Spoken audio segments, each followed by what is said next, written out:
Sampai pada malam Jumat, wanita kedai berhasil membujuk Bihun untuk melayaninya. Walau Bihun menolak, tapi entah bagaimana kekuatan torpedo menguasai dirinya. Tiba-tiba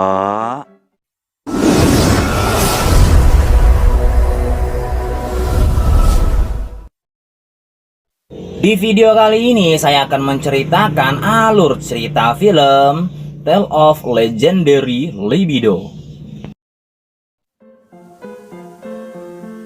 Di awal film kita diperlihatkan ada seorang emak-emak atau ibu-ibu yang sedang ngomel-ngomel di depan patung. Aneh ya, patung kok diomel-omelin. Si emak terlihat sedang mengeluh di hadapan patungnya sambil mabuk. Si emak mengeluh tentang dirinya yang kesepian dan butuh belayan laki-laki. Tiba-tiba hidung dari si patung copot, mungkin karena kekuatan kesepian si emak-emak kali. Sampai-sampai patung itu bersin.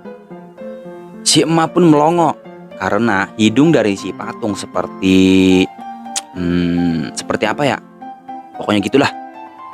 Tiba-tiba itu batang hidung berdiri seolah mendengar kesepian si emak-emak yang butuh belayan. Aduh. Setelah patung hidung itu berdiri, gak lama kemudian ada sekumpulan asap yang mengepul dan mengeluarkan banyak laki-laki berbadan kekar yang hanya memakai celana sumo berbalut selai kain. Udah tahu kan apa yang terjadi kalau emak-emak lagi butuh belayan laki-laki dan laki-laki itu udah siap melayani si emak. Ternyata cerita si emak ini terdengar sampai ke rumah Pak Lurah, yang pada akhirnya si Carik yang gemulai ini juga terpikat oleh si hidung ajaib tersebut. Saking kerasnya, hidung ajaib itu terlempar ke tengah keramaian dan tak sengaja dipegang oleh wanita cantik. Seorang pengembara yang menyadari oleh kekuatan hidung ajaib itu terlambat untuk menghentikannya, dan akhirnya satu kampung tersebut dilayani oleh pria bersempak sumo itu. Karena berbahaya, entah bagaimana caranya, hidung ajaib itu diubah menjadi anggur dan dikubur di depan patung yang hidungnya copot. Scene berpindah. Beberapa tahun kemudian, desa yang dulunya terkena goyangan massal kini terkena efeknya. Di desa tersebut, peran pria dan wanita terbalik. Sejauh mata memandang, seluruh kegiatan wanita dikerjakan oleh pria dan sebaliknya, kegiatan pria dilakukan oleh wanita. Bukan hanya kegiatan sehari-hari, bahkan para pria pasrah dipompa oleh istri-istrinya agar para istri mendapat kepuasan yang mereka inginkan. Di sebuah kedai di mana ada segerombolan preman yang akan berkelahi karena preman tersebut tidak diberikan sake oleh pemilik kedai. Si pemilik kedai mengatakan sakenya habis. Si preman pun melihat ke arah seorang pria yang sedang meminum sake yang bernama Bihun. Bihun dengan gagah menghajar para preman itu. Tapi sayang, Bihun yang kurang kece digosipkan oleh emak-emak desa. Katanya batang Bihun tidak lebih kecil dari sehelai jerami. Si emak sangian ini menggibah. Jadi Bihun yang waktu masih polos itu dipanggil oleh si emak sangian yang lagi mandi. Yogi. Saat Bihun masuk dan ingin memberikan barang jualannya, tiba-tiba malah barangnya sendiri yang dipakai di tempat mandi itu. Waduh.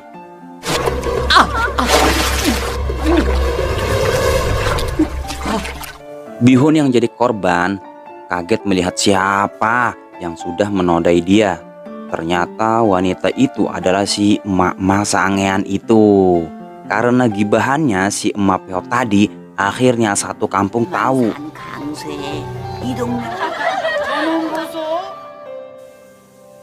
Namun berkebalikan dengan saudaranya, Bihun ini, si kakak yang kurang tampan ini bernama Gangmuk. Ternyata barang tempur milik Gangmuk cukup besar, berisi, dan kuat.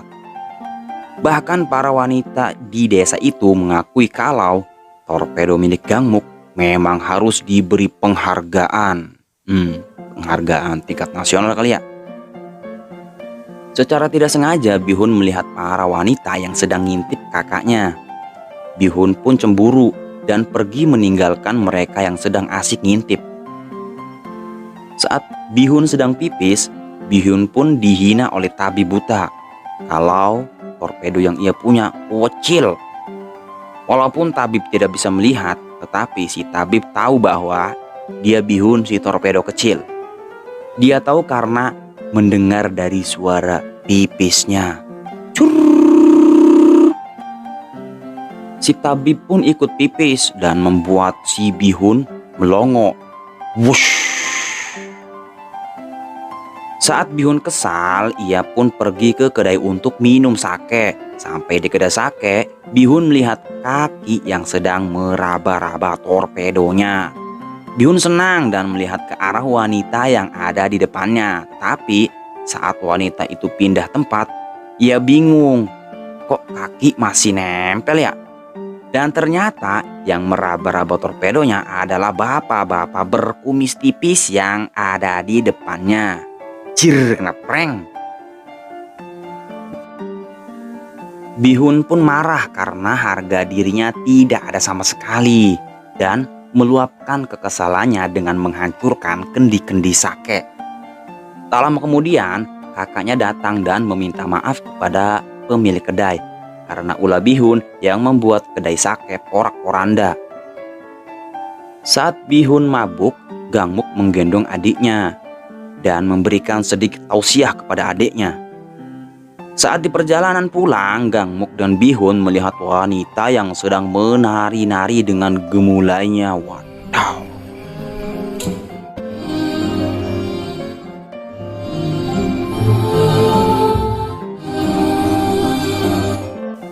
Sampai-sampai Gangmuk tidak konsen dan terjatuh ke sungai.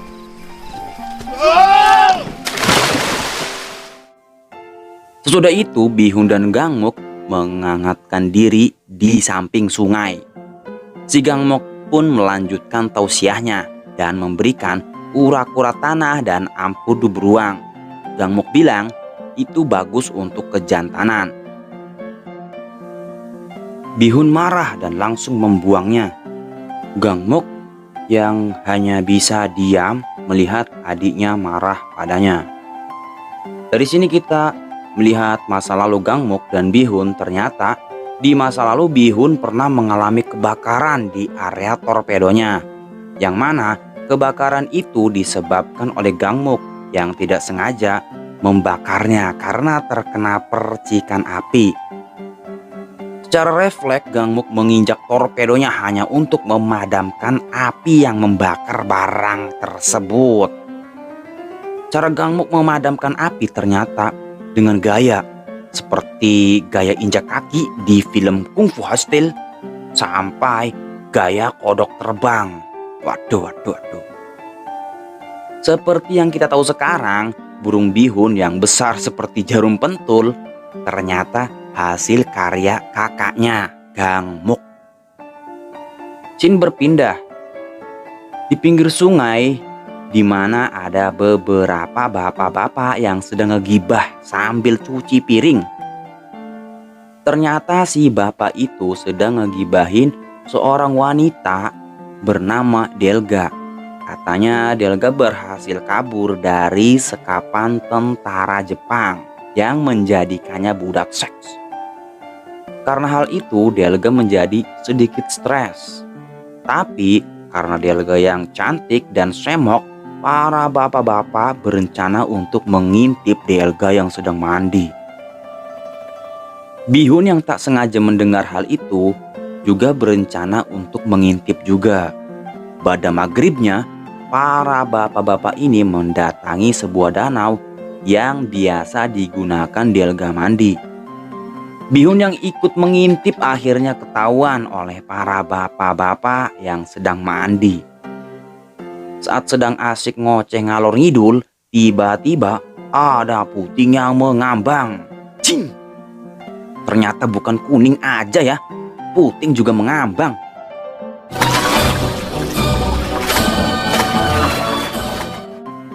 Keesokan harinya di tengah hutan di gubuk reot muncullah pemilik puting yang mengambang semalam. Ternyata itu adalah Delga. Delga tidak sengaja melihat sarapan pagi yang ada di depan rumahnya. Ia pun makan sarapan itu dengan tangan yang belum cebok. Masa sih? Dan kita tahu ternyata yang menyiapkan sarapan setiap pagi adalah si Bihun. Scene berpindah ke sebuah danau. Terlihat Delga yang sedang mandi dan diintip berjamaah oleh bapak-bapak. Di saat yang bersamaan terlihat oleh istri bapak-bapak tersebut. Bukannya menghantam si suami, malah para istri menghakimi Delga yang tidak tahu apa-apa. Gamuk yang mendengar teriakan langsung datang dan menghentikan pembulian tersebut. Bapak-bapak si tukang gibah tadi juga langsung kabur ketakutan. Delga yang ditolong malah cengar-cengir dan memberikan bunga kepadanya. Di malam hari, Gangmuk mengatakan kepada Bihun kalau ia mempunyai anggota keluarga baru. Ternyata keluarga barunya itu adalah Delga. Gangmuk bilang ia akan menyiapkan acara pernikahan. Bihun pun syok melihat kejadian itu, bahkan hampir terkena serangan jantung. Cing. Ia pun meninggalkan mereka berdua. Saat di perjalanan tanpa arah, Bihun tak sengaja menolong seorang pengembara yang terkena jebakan Batman. Karena sudah ditolong, si pengembara ingin membalas budi kepada Bihun. Dengan kekuatan indera keenam, si pengembara sudah tahu kalau Bihun mempunyai masalah tentang kejantanannya. Dengan sangat malu, Bihun pun mendengar perkataan si kakek itu kalau ia bisa mengembalikan kejantanannya. Tanpa mendengar cerita si pengembara sampai habis, Bihun langsung capcus mencari sake yang dikubur oleh si pengembara itu. Si pengembara mengatakan ia boleh minum seteguk saja karena kalau kebanyakan maka akan datang malapetaka yang akan menimpa desa tersebut. Tapi Bihun sudah menghilang mencari sake itu. Si pengembara merasakan kalau akan ada hal buruk yang akan menimpa desa itu. Bihun akhirnya menemukan termos yang berisi ramuan kejantanan. Saat akan meminumnya, Bihun teringat pesan pengembara tadi kalau dia boleh meminum seteguk saja. Tak lama kemudian, bayangan ibu-ibu tukang gibah muncul di benaknya. Bihun yang kesal dan ingin membalas dendam kepada ibu-ibu gosip tadi, Bihun pun meneguk habis ramuan kejantanan tersebut. Tak lama kemudian, ia pingsan. Setelah itu ia terbangun, ia bingung. Banyak tentara yang sedang bertugas. Ia bertanya, kenapa ia tidak ikut wajib militer? Tentara itu mengatakan kalau Gangmuk menggantikannya posisi dirinya untuk wajib militer. Bihun yang merasa bersalah langsung pulang. Ketika sampai di rumah, ia melihat Delga yang sedang bersembunyi di gudang bulog dengan wajah polosnya. Delga memberikan beras kepada Bihun untuk dimakan. Bihun menyadari kalau Delga tidak bisa hidup sendirian. Bihun pun merawat Delga sampai kakaknya pulang. Saat Delga sedang tidur hanya dengan berpakaian daster, tiba-tiba anunya Bihun bangun. Bihun yang panik langsung kabur dan mencari kegiatan lain untuk menghilangkan ngeres di otaknya. Ternyata efek ramuan itu bekerja saat si Dede bangun. Jadi saat si Dede bangun, kekuatan si Bihun akan berkali-kali lipat dari biasanya. Bihun yang haus, ia meminum air sungai hingga kering. Mungkin karena efek dari si Dede Bihun. Bukan hanya itu, Bihun sanggup memadamkan api kebakaran hutan dengan air seninya. Dan membuat si tabib kaget secara tidak sengaja Bihun telah menyelamatkan putri bangsawan. Dan dari sinilah ibu-ibu desa mengetahui keperkasaan Bihun. Berbagai macam cara mereka lakukan agar Bihun mau melayani si ibu-ibu gibah tadi. Namun Bihun selalu menolak. Duh, kasih rezeki menolak ya. Sampai pada malam Jumat, wanita kedai berhasil membujuk Bihun untuk melayaninya. Walau Bihun menolak, tapi entah bagaimana kekuatan torpedo menguasai dirinya. Tiba-tiba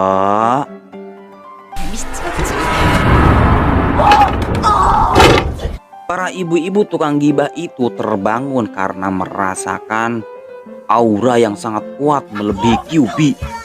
Para ibu-ibu pun berbondong-bondong mendatangi sumber aura tersebut. Besoknya Bihun kaget saat melihat di depan rumah begitu banyak hadiah. Tak lama kemudian akhirnya si Bihun melayani seluruh ibu-ibu yang ada di desa itu.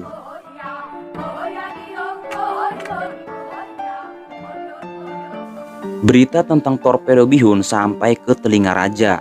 Si raja tahu dari sang putri yang bercerita tentang Bihun memadamkan api dengan air pipisnya. Si raja mengundang Bihun ke istana dan memberikan tantangan kepada dirinya dengan hadiah. Jika Bihun menang, sang raja akan menarik mundur kakaknya dari perang.